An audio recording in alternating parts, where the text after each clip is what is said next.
இனிமையான நண்பர்களே, அன்புள்ளம் கொண்ட நெஞ்சங்களே, அனைவருக்கும் வணக்கம். கோவை திருநகரம் மிகப்பெரிய தொழில் நகரம். ஆனால் இன்றைக்கு அந்த கோவை பெருநகரம் கொலை நகரமாக மாறிவிட்டதா என்று சந்தேகப்படுகின்ற அளவிற்கு கோவை மாவட்டத்தில் சட்டம் ஒழுங்கு சந்தி சிரிக்கிறது. சரி, மாவட்டத்திற்குள் தான் அந்த அளவிற்கு மோசமான செயல்கள் நடைபெறுகிறது என்று சொன்னால், கல்லூரியில் மாணவர் கொலை செய்யப்படுகிறார். அது என்ன, கல்லூரியா அல்லது கஞ்சா அறையா? அது என்ன, கல்லூரியா அல்லது வன்முறை களமா? அது என்ன, கல்லூரி களமா அல்லது கொலை களமா? அது என்ன, மாணவர்களுக்கு இருக்கின்ற வகுப்பறையா அல்லது கல்லறையா என்று இன்றைக்கு பெற்றோர்கள் குமுறிக் கொண்டிருக்கிறார்கள். ஒரு காலத்தில் திரைப்படத்தில் மக்கள் திலகம் எம்ஜிஆர் பாடினார், ஆத்திரம் கண்ணை மறைக்கின்ற பொழுது அறிவுக்கு வேலை கொடு, உன்னை அழித்திட வரும் பகைவன் என்றாலும் அன்புக்கு பாதையிடு என்று பாடினார். அவர் பின்னாளில் முதலமைச்சரானார். அன்றைக்கு கல்லூரிகள் சிறப்பாக நடந்தது. மாணவர்கள் ஒழுக்கத்தை கற்றுக்கொண்டார்கள், கல்வியை கற்றுக்கொண்டார்கள். ஆனால் இன்றைக்கு ஒரு நடிகர் திரைப்படத்திலே பாடினார், நான் அடிச்சா தாங்க மாட்ட, 4 மாசம் தூங்க மாட்ட, ஓதிப்பாரு ஊடு போய் சேரமாட்ட என்று பாடினார். அதனால் அவர் முதலமைச்சர் ஆனதற்கு பிறகு அந்த பாட்டை மாணவர்கள் கடைபிடிக்கிறார்களோ என்ற சந்தேகம் வருகிறது. ஆகவேதான் கோவை மாவட்டத்தில் ஹிந்துஸ்தான் என்கின்ற தனியார் பொறியியல் கல்லூரியில் அமுதன் என்கின்ற மாணவர், 20 பேர் கொண்ட மாணவர் மற்றும் சமூக விரோத கும்பலால் அடித்தே கொலை செய்யப்பட்டு இருக்கிறார். இதை கோஷ்டி மோதல் என்கின்றது அரசு. இதற்கு காரணம் கஞ்சாதான் என்கிறது போலீஸும் அந்த மாணவனுடைய தாயார். கள்ளக்குறிச்சியை சார்ந்த மாணவன் அமுதன் கோவை மாவட்டத்தில் இருக்கின்ற ஹிந்துஸ்தான் பொறியியல் கல்லூரியில் பிஇ மெக்கட்ரானிக்ஸ் என்கின்ற படிப்பை படித்துக் கொண்டிருக்கிறார்.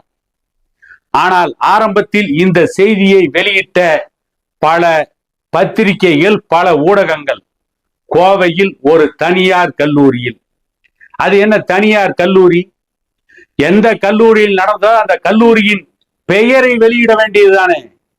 ஏன் பகிரங்கமாக அந்த கல்லூரியின் பெயரை வெளியிட அந்த ஊடகங்கள் மறுக்கிறது என்ற கேள்வி வருகின்ற அதே நேரத்தில், இந்த கொலை செய்யப்பட்ட அமுதன் என்கின்ற மாணவர் கஞ்சா குடிக்கும் பழக்கம் உள்ளவர் என்று ஒரு செய்தி சொல்கிறது. இன்னொரு செய்தி, இந்த மாணவர் கல்லூரிக்குள் கஞ்சா விற்கின்ற மாணவர்களையும் சமூக விரோத கும்பலையும் கல்லூரி நிர்வாகத்திடம் போட்டு கொடுத்தார், கல்லூரி நிர்வாகத்திற்கு தகவல் கொடுத்தார் என்ற உண்மை தெரிந்ததற்கு பிறகுதான் அந்த மாணவரை 20 பேர் கொண்ட கும்பல் தாக்கியதாகவும், அவர்கள் திட்டமிட்டே கொலைவெறி தாக்குதல் நடத்தி அந்த மாணவரை கொன்றார்கள் என்றும் சொல்லப்படுகிறது. ஆனால் சட்டமன்றத்தில் பேசிய கல்வித்துறை அமைச்சர், இது மாணவர்களுக்கு இடையே நடந்த கோஷ்டி மோதல் என்று கூறுகிறார். என்ன நடந்து கொண்டிருக்கிறது கோவை மாவட்டத்தில்? அந்த ஹிந்துஸ்தான் கல்லூரியில் ஒரு கல்லூரிக்குள் எப்படி கஞ்சா வந்தது? மாணவர்கள் எப்படி கஞ்சா பழக்கத்திற்கு ஆளாகிறார்கள்? மாணவர்கள் தங்கி இருக்கின்ற ஹாஸ்டல் எப்படி நடக்கிறது? மாணவர்கள் ஒழுக்கமாக இருக்கிறார்களா என்பதை கூட அந்த கல்லூரி நிர்வாகம் கண்காணிக்கவில்லை என்றால், அந்த கல்லூரி நிர்வாகத்தின் நோக்கம் என்ன? அந்த கல்லூரி வணிகமயத்திற்காக மட்டும், வியாபாரத்திற்காக மட்டுமே நடத்தப்பட்டிருக்கிறது. இப்படித்தான் இன்றைக்கு தமிழ்நாட்டில் பல கல்வி நிறுவனங்கள் இருக்கிறது. அந்த மாணவர் கஞ்சா குடித்திருக்கிறார், என்றே வைத்துக் கொள்வோம் ஒரு வாதத்திற்காக. ஒரு மாணவர் கஞ்சா குடிக்கிறார். அந்த கல்லூரிக்குள் எப்படி கஞ்சா வருகிறது? கஞ்சாவை விற்பனை செய்தவர்கள் யார்? மாணவர்கள் எங்கு போகிறார்கள்? யாரை சந்திக்கிறார்கள்? எந்த சமூக விரோதிகளோடு தொடர்பு வைத்திருக்கிறார்கள் என்பதை எல்லாம் கூட ஒரு கல்லூரி நிர்வாகம் கண்காணிக்கவில்லை என்று சொன்னால் அவர்கள் கல்லூரி நடத்துவதற்கே தகுதி இல்லாதவர்கள். ஒருவேளை அந்த மாணவர் கல்வி கட்டணத்தை செலுத்தாமல் இருந்திருந்தால் எத்தனை முறை அந்த மாணவருக்கு தொல்லை கொடுத்திருப்பார்கள், அந்த மாணவரின் பெற்றோருக்கு தகவல் கொடுத்திருப்பார்கள், அந்த மாணவர்களின் பெற்றோரை கூப்பிட்டு மிரட்டி எப்படி கட்டணத்தை வசூல் செய்திருப்பார்கள் என்பதற்கெல்லாம் கடந்த காலத்தில் பல ஆதாரங்கள் பல கல்லூரிகளின் மீது இருக்கிறது. ஒரு கல்லூரிக்குள் கஞ்சா வருகிறது, கஞ்சாவின் பெயரால் மோதல் நடக்கிறது. யார் யார் கஞ்சாவை கொண்டு வருகிறார்கள், எப்படியெல்லாம் கஞ்சா கல்லூரிக்குள் வருகிறது என்ற தகவல் அந்த கல்லூரி நிர்வாகத்திற்கு தெரிந்ததற்கு பிறகுதான் இந்த அமுதன் என்கின்ற மாணவர் தான் காட்டி கொடுத்தார் என்கின்ற தகவல் மற்ற கஞ்சா விற்பனை செய்கின்ற மாணவர்களுக்கும் கஞ்சாவை விற்பனை செய்கின்ற அந்த சமூக விரோதிகளுக்கும் போகிறது என்று சொன்னால் இந்த கஞ்சா விற்பனைக்கும் அந்த கல்லூரி நிர்வாகத்திற்கும் என்ன தொடர்பு என்ற கேள்வி ஒரு பக்கம் எழுகின்ற அதே நேரத்தில் இன்றைக்கு தமிழகத்தை ஆள்கின்ற நடிகர் விஜய் அரசு ஊழலற்ற அரசு, லஞ்ச லாவண்யம் இல்லாத அரசு, ஒரு 50 ஆண்டுகள் 60 ஆண்டுகள் ஆண்ட திமுக, அண்ணா திமுக உள்ளிட்ட கட்சிகள் ஏற்படுத்த முடியாத மாற்றத்தை, அவர்கள் தராத முன்னேற்றத்தை 3 மாதங்களில் நடிகர் விஜய் கொடுத்து விட்டார் என்று மாறுதட்டுகிறார்களே, இதுதான் அவர்கள் கொடுத்த மாற்றமா? இதுதான் அவர்கள் கொடுத்த முன்னேற்றமா?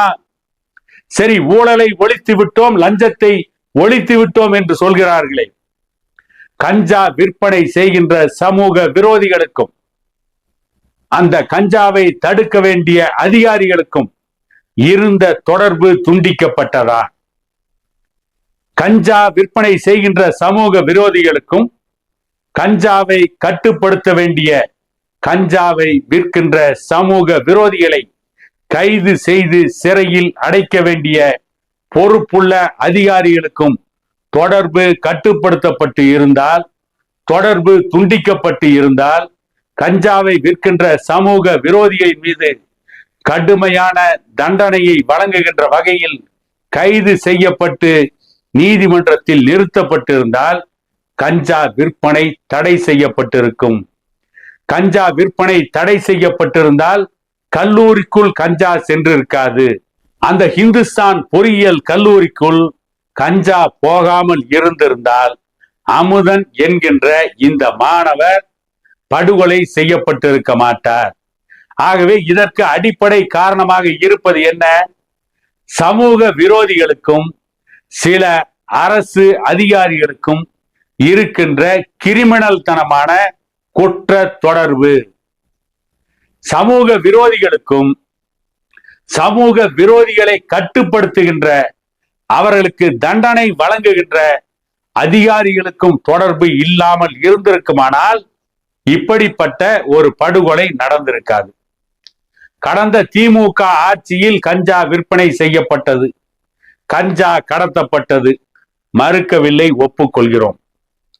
திமுக ஆட்சி சரியில்லை என்றுதான் மக்கள் நடிகர் விஜய்க்கு ஓட்டு போட்டார்கள். இந்த ஆட்சி வந்து மட்டும் என்ன சாதித்து விட்டது? கஞ்சாவால் இன்றைக்கு கல்லூரியில் கொலை நடக்கிறது. கல்லூரிகளே இன்றைக்கு மாணவர்களுக்கு கல்லறையாக மாறிவிட்டது. நான் முதலிலேயே சொன்னேனே, அடிப்படை காரணம் திரைப்படங்களில் இன்றைக்கு மோசமான காட்சிகளைத்தான் சிறப்பான காட்சிகள் என்று கொடுத்து கொண்டிருக்கிறார்கள். மாணவர்களை, இளைஞர்களை சீரழிக்கின்ற மது போதை பழக்கத்தை கதாநாயகன் தனம் என்று இன்றைக்கு திரைப்படங்கள் வந்து கொண்டிருக்கிறது. இந்த திரைப்படங்களைத்தான் நாங்கள் மிகவும் கஷ்டப்பட்டு திரைப்படம் தயாரித்து கொண்டிருக்கிறோம், திரைப்படத்தை இயக்கி கொண்டிருக்கிறோம், திரைப்படங்களை தயாரித்து மக்களுக்கு கொடுத்து கொண்டிருக்கிறோம் என்று ஒரு திரைப்பட இயக்குனர் R.K. செல்வமணி நேற்று கூட ஒரு பேட்டி கொடுத்திருந்தார். இந்த கஞ்சா விற்பனை செய்வதை போல, மது குடிப்பதை போல ஒரு திரைப்படத்தை தயாரிப்பதற்கு எதற்காக இவர்கள் அவ்வளவு கஷ்டப்பட்டார்கள்? ஒரு சமூக விரோதியை, ஒரு பேட்டை ரவுடியை கூப்பிட்டு இருந்தால் எப்படி படம் எடுக்க வேண்டும் என்று சுலபமாக சொல்லிவிட்டு போயிருப்பார். அதற்கு இவர்கள் கஷ்டப்பட்டார்களாம். ஏதோ சமுத்திரத்தில் மூழ்கிவிட்ட டைட்டான் திரைப்படம்,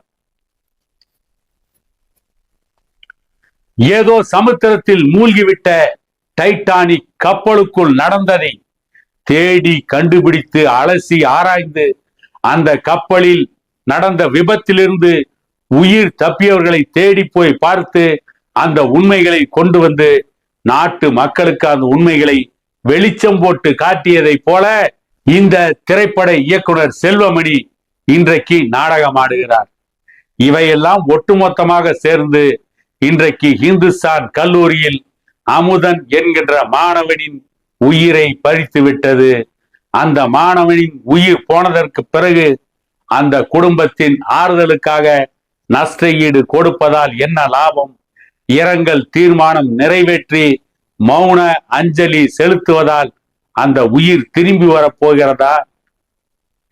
பேய் ஆட்சி செய்தால் பிணம் தின்னும் சாத்திரங்கள் என்று பாரதி சொன்னது இன்றைக்கு நிரூபிக்கப்பட்டு இருக்கிறது என கூறிக்கொண்டு மீண்டும் ஒரு காணொளியில் உங்களை சந்திக்கும் வரை உங்களிடமிருந்து விடைபெறுவது உங்கள் எடப்பாடி துரைசாமி.